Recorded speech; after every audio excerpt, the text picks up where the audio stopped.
Ils ont entre 18 et 27 ans, ils sont homosexuels et ont été rejetés par ceux qui leur ont donné la vie. Aujourd'hui, ils acceptent de témoigner. Pour comprendre leur parcours de vie parfois difficile, nous avons rendez-vous avec une psychologue spécialisée sur les questions de genre. Au niveau psychologique, ce qui est clair, c'est qu'il y a vraiment une fragilité psychique qu'on retrouve chez les jeunes LGBT, non pas parce que l'homosexualité est un signe de pathologie mentale, mais parce qu'on doit se débrouiller avec un monde qui est homophobe, sexiste et homophobe, et que ça a un impact sur l'image qu'on a de soi, sur l'estime de soi, sur le fait d'être bien dans ses baskets. C'était des menaces, des rabaissements, des insultes par rapport au fait que j'étais gay. Mais bon, ça c'était vraiment au moment où je l'ai dit. Mais même avant, j'ai toujours eu cette pression, parce que tout le monde s'en doutait. Donc j'ai toujours été discriminé dans la famille. Il peut y avoir des ruptures fortes entre un ou une jeune et sa famille qui découvre concrètement l'homosexualité de l'enfant, parce que souvent, quand même, si on creuse un peu, les familles se doutent un petit peu. Mais elles sont aussi dans une logique de « je veux pas savoir, ça va passer ». Donc ce stress-là permanent d'avoir peur d'être dévoilé, d'être malmené, d'être insulté, d'être rejeté, fait qu'on observe des problèmes de santé mentale plus importants chez les jeunes LGBT que chez les jeunes hétéros ou cisgenres. J'étais pas moi-même. J'étais obligé de vivre avec une autre identité et de faire semblant que je suis hétéro. Toute ma famille, tous mes proches, tout mon entourage, ils ne me connaissaient pas parce que je faisais semblant d'être quelqu'un que j'étais pas. Il y a une espèce de tiraillement interne qui est de se dire « est-ce que je me force à être là où on attend que je sois ou est-ce que j'ose affirmer là où je veux être ?» Et ça, c'est quelque chose, c'est vraiment un combat intérieur qui est épuisant et qui crée des soucis du côté de l'angoisse, de la trouille, de la peur, et donc ça cause à terme des problèmes de dépression. C'est tout à fait normal. Et on peut observer des tentatives de suicide plus fréquentes chez les jeunes LGBT. Je me suis fait du mal, donc j'étais à l'hôpital et j'étais suivie par un psychiatre. Un jeune homo, il est le seul représentant de sa communauté dans sa famille. Donc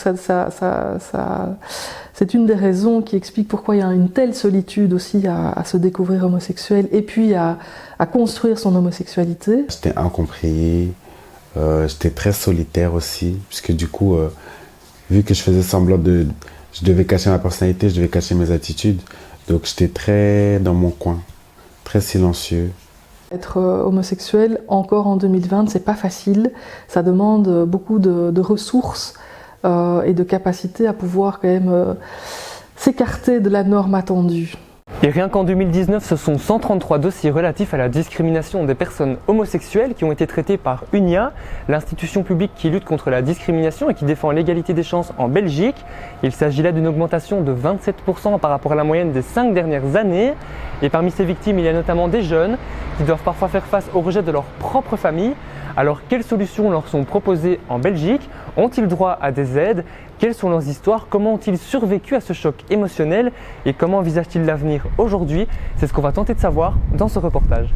Et pour connaître les solutions offertes aux jeunes homosexuels exclus du domicile familial, direction la Rainbow House, une organisation où sont regroupées différentes associations LGBTQI+, de la région bruxelloise. Bonjour Monsieur Azielio, vous êtes ici porte-parole à la Rainbow House. Alors concrètement, j'ai 18 ans, je me retrouve à la rue, je suis homosexuel.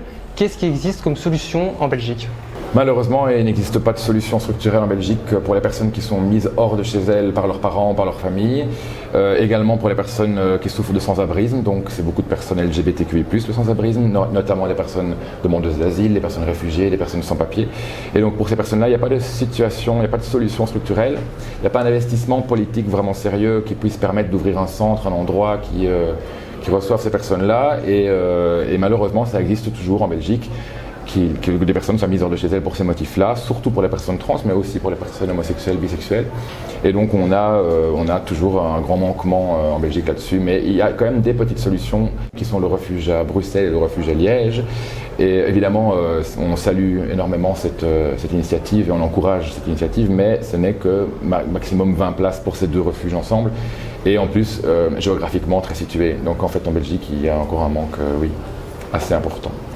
Un manque, oui, mais des solutions, il en existe, comme le refuge à Bruxelles. Cette association aide Saïra, une jeune fille d'origine pakistanaise dont les parents n'ont pas accepté l'homosexualité. Elle est hébergée au refuge depuis le 13 janvier 2020, car vivre chez ses parents n'était plus possible. Je subissais de la violence physique et verbale de mon père et de ma mère. Pourquoi ? Parce que mes parents, ils sont très très forts religieux. Et moi, déjà, j'étais homosexuelle et en plus de ça, j'étais mal d'être juste chez eux. Et, parce que j'acceptais pas le fait d'être droite comme ils voulaient. Ils ont vraiment peur de la vie des autres et de tout le monde, de la famille. Et après, il y a la religion qui vient. Mais tout d'abord, c'est la vie des autres. Le regard des autres. Ouais. Et la religion, enfin, avec mon père, la seule relation qu'on a, c'est avec la religion. Genre, quand je revenais de l'école, je rentrais, mon père, il me demandait jamais si j'ai passé une bonne journée, il me disait d'aller prier. Je crois que vraiment, juste la religion, c'est ça qui cause la séparation. J'ai fait plusieurs tentatives de suicide et la première que j'avais fait, j'en pouvais vraiment plus, c'était vraiment à cause de mes parents. Et je me mutilais. Il y a un moment, mais j'étais en train de faire mes devoirs et mes parents, ils étaient énervés sur moi. Ils sont devenus très violents et ils m'ont pris mon téléphone et ils ont vu que je parlais à des garçons et ils se sont fait des films et ils ont commencé vraiment à me frapper. Et à ce moment-là, moi, j'ai craqué et j'en pouvais plus. Et je me suis mutilée très, très fort. Et j'étais dans la salle de bain et il y avait du sang partout. Donc, ils m'ont ramenée à l'hôpital et je suis restée hospitalisée 1 semaine. En total conflit avec leur fille, les parents de Saïra ont appelé le service d'aide à la jeunesse. Il a alors été décidé par une juge qu'il était trop dangereux pour elle de rester chez ses parents. Ma juge, elle ne trouvait pas de solution pour moi. Et du coup, elle m'a envoyée chez mon demi-frère à Londres. Je suis partie 4 mois chez lui et dans 2 mois, il l'a découvert aussi. Donc il a appelé ma juge et il a dit je ne veux plus la garder. Donc je suis revenue en Belgique et j'étais encore dans des centres. Et je devenais de plus en plus mal, donc ma juge elle a décidé de me placer dans un hôpital psychiatrique pour jeunes. Et puis j'ai trouvé le refuge. Ils m'ont bien accueilli, ils m'ont ramené à l'appartement, ils m'ont présenté à mon coloc, ils m'ont payé mes courses et ils m'aidaient dans mes démarches pour avoir le CPS et pour mon psychiatre. Comment tu as survécu à ça? Comment tu arrives à faire face à ça? Même aujourd'hui, c'est dur.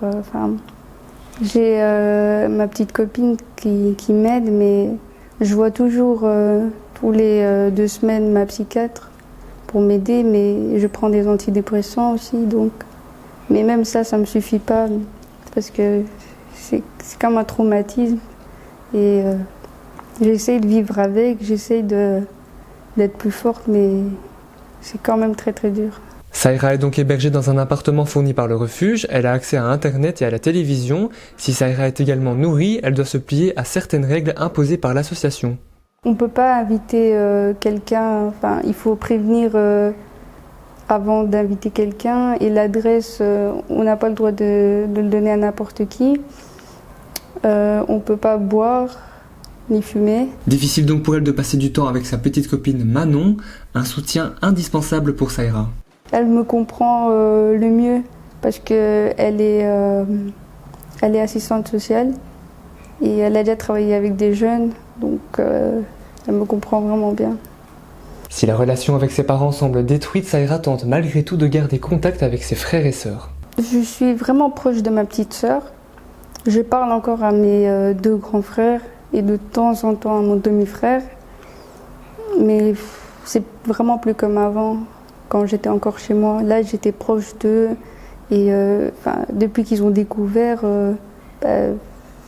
c'est comme s'ils me parlaient mais ils m'évitaient tout le temps et ils veulent pas me voir parce qu'ils ont honte un peu de moi, voilà. Est-ce qu'il y a quelqu'un dans ta famille qui t'a vraiment accepté, qui te parle souvent, qui t'aide ou tu es Non, vraiment... Personne. Pour pouvoir héberger des jeunes comme Saïra, le refuge se doit d'être proactif dans ses recherches. Ici, on retrouve le cofondateur de l'association juste avant une réunion avec le CPS de la ville de Bruxelles. Nous avons des demandes très concrètes dans l'accompagnement des bénéficiaires et puis on cherche aussi du personnel. Donc voilà, il y a toute une série de choses pour lesquelles c'était important pour nous de venir ici. Est-ce qu'il y avait une envie de trouver de nouvelles places Au final, c'était ça l'objectif? Bon, en effet, la recherche de place c'est un des objectifs parce qu'on est, pour l'instant, on a plus de demandes que de possibilités d'accueil. Mais c'est un partenariat aussi à des tas d'autres niveaux. C'est pour nous important que les travailleurs du CPS connaissent le refuge. C'est important pour nous aussi d'avoir des interlocuteurs qui soient toujours les mêmes ou en tout cas un petit groupe de personnes parce que nos bénéficiaires ont des besoins très spécifiques. Et donc évidemment c'est bien de pouvoir travailler avec quelqu'un sur le long terme qui connaît les enjeux, qui connaît le refuge. Je pense que la réunion va commencer, on va vous laisser y aller. Ok, merci. Ces réunions se tiennent toujours à huis clos, c'est pourquoi nous attendons Dimitri Verdonk juste devant le CPAS pour recueillir ses impressions une fois la réunion terminée. Ou alors à la sortie de cette discussion, est-ce que vous êtes satisfait? Oui, on est très content. Mais donc comme je vous avais dit, on a pu parler de tout ce dont on avait envie de parler. Et puis on sort aussi avec un accord pour la mise à disposition de personnel. Et c'est très important pour nous parce que c'est évidemment un des grands enjeux. Ça fait 2 ans qu'on existe. On a travaillé énormément avec des bénévoles et maintenant on aimerait se professionnaliser. Donc on a vraiment besoin d'une équipe. Et donc pour nous c'est vraiment une très très bonne nouvelle. Le refuge ne compte pas que le CPS parmi ses soutiens puisque la ville de Bruxelles tient aussi à apporter son aide. Le refuge est un partenaire associatif important pour la ville de Bruxelles. Il rentre aussi notamment dans le cadre du plan d'action LGBTQI+, que la ville de Bruxelles met en œuvre. Et donc les questions de genre sont prises en compte sur l'ensemble des politiques d'ailleurs de la ville. La ville agit aussi en tant qu'employeur par rapport à son propre personnel, par des campagnes de sensibilisation, par des formations organisées au niveau de la police pour organiser un accueil adéquat et attentif, parce qu'il s'agit bien entendu de problématiques très particulières.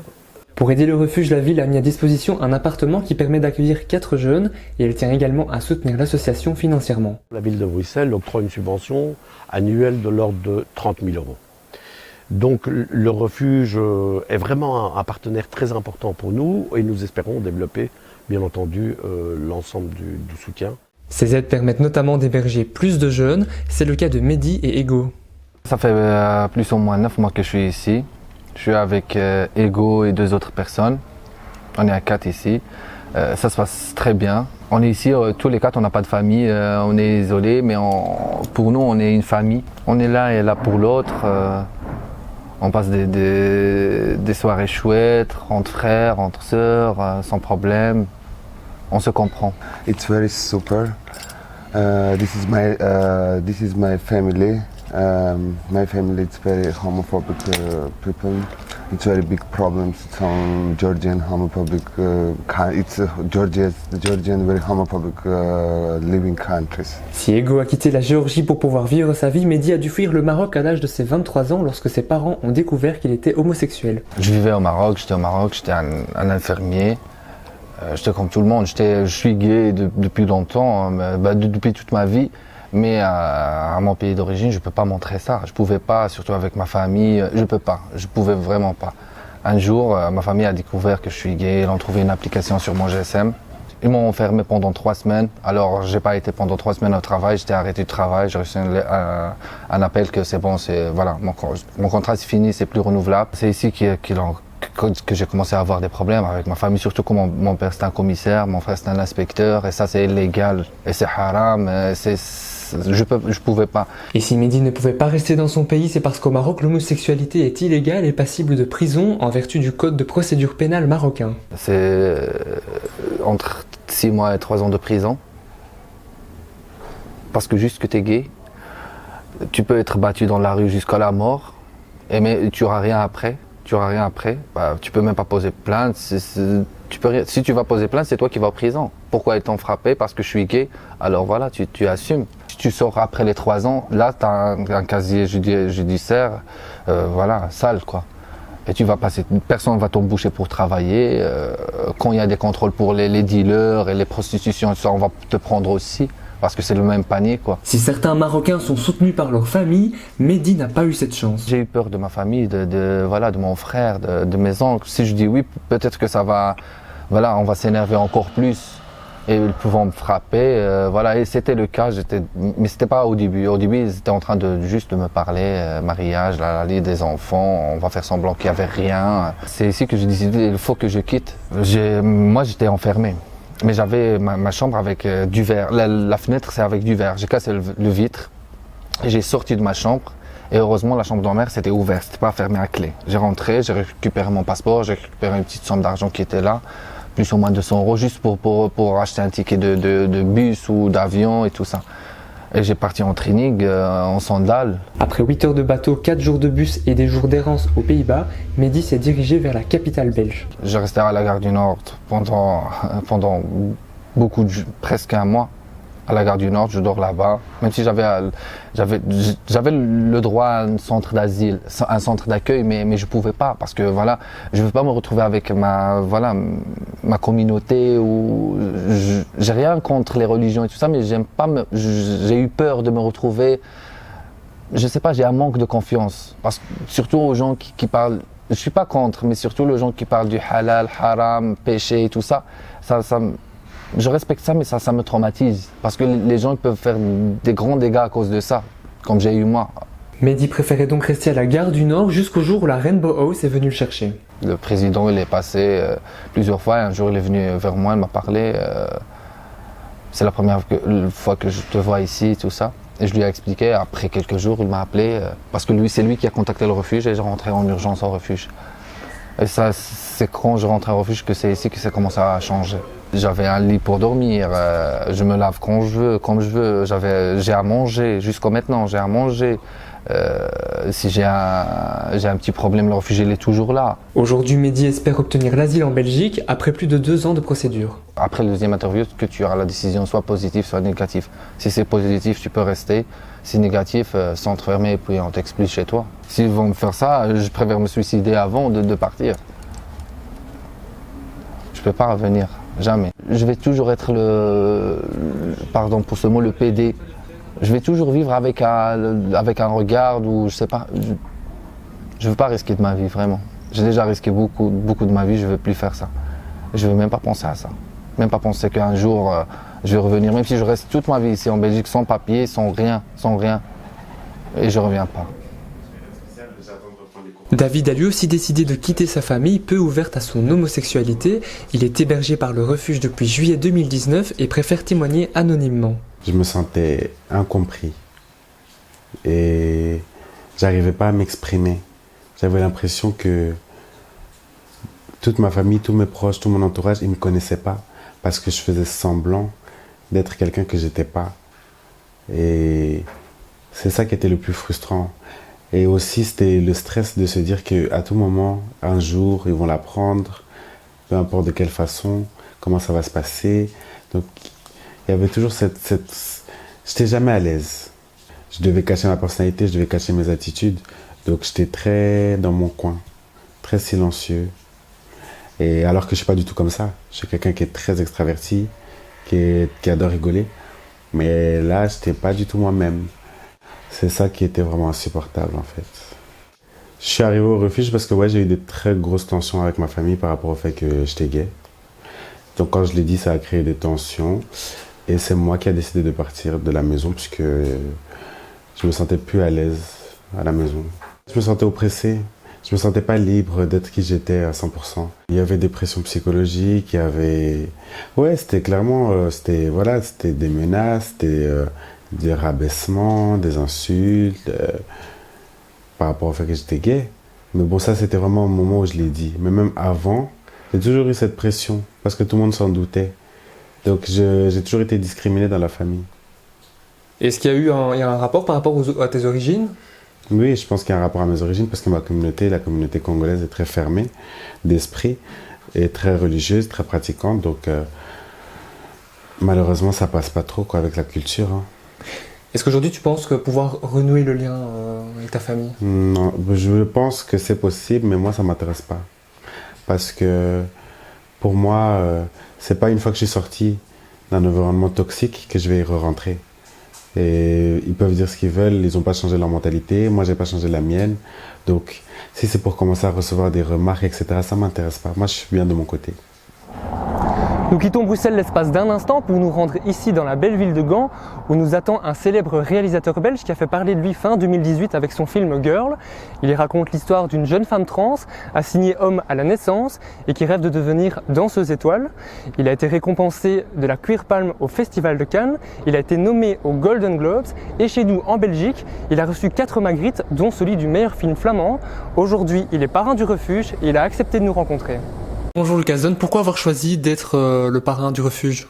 J'avais entendu qu'il y a un refuge à Bruxelles qui aurait à ouvrir et j'ai contacté les personnes parce que je voulais faire partie en fait de cette organisation en Belgique. Je les ai contactés et ils étaient très enthousiastes. On a fait une séance avec le film que j'ai fait, Girl, pour collecter un peu de l'argent pour l'organisation. Et j'ai dit en fait, ce que je vais faire avec eux, c'est faire des activités culturelles. Aller à l'opéra, aller à un concert, aller voir un film. Parce que je pense que pour moi, l'art ou la création m'a aidé beaucoup à gérer certaines choses dans ma vie ou à comprendre moi-même mieux ou le monde.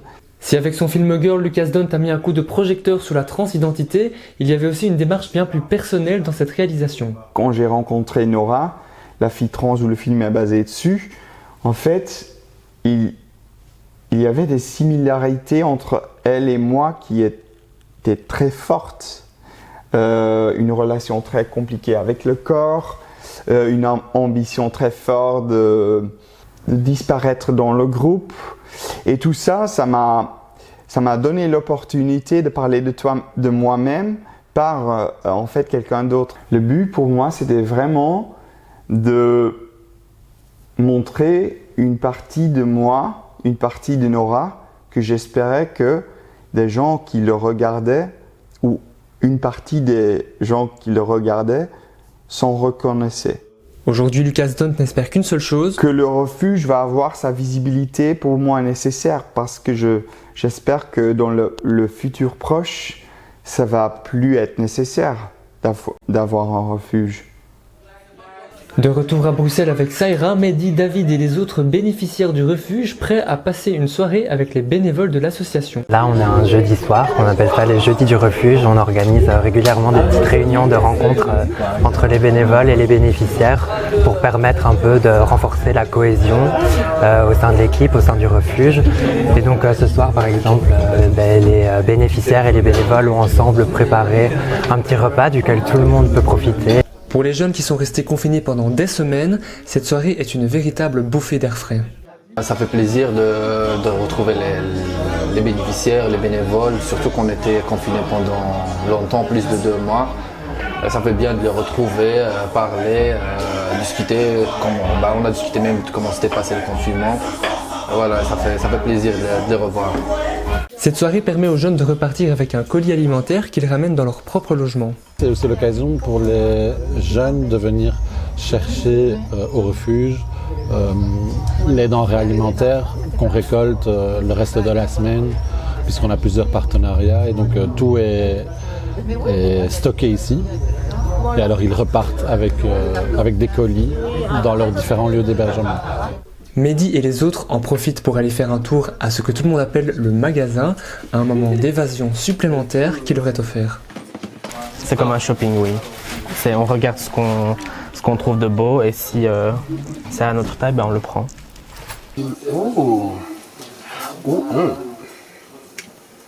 Là c'est pas beau mais sur moi ça sera sexy. Princess. Exactly. I like princess. Pendant que la séance shopping se poursuit dans la bonne humeur, Hans, un bénévole, prépare des nécessaires de toilette pour les prochains jeunes qui seront hébergés par l'association. Car oui, le magasin est aussi doté d'un espace où les bénéficiaires peuvent trouver du savon, de la crème solaire ou encore des produits de beauté. Cette marque, elle est trop bien, Keys.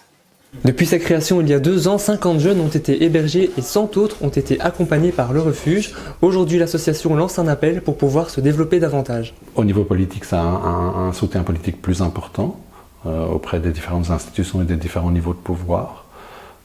C'est une augmentation des places d'accueil parce que clairement pour l'instant on n'a pas suffisamment de places par rapport aux demandes. Et alors depuis l'arrivée du Covid, nous cherchons maintenant à sensibiliser un plus grand nombre de personnes, à nous faire connaître auprès d'un plus large public, afin notamment d'avoir des financements de plus de donateurs particuliers. On aimerait pouvoir financer le travail et répondre aux enjeux avec un soutien plus important de la population. Et alors, quels sont tes plans dans le futur? Qu'est-ce que tu fais aujourd'hui? Tu étudies? Oui, je vais reprendre l'école en septembre, terminer ma Rito et après je vais faire des études.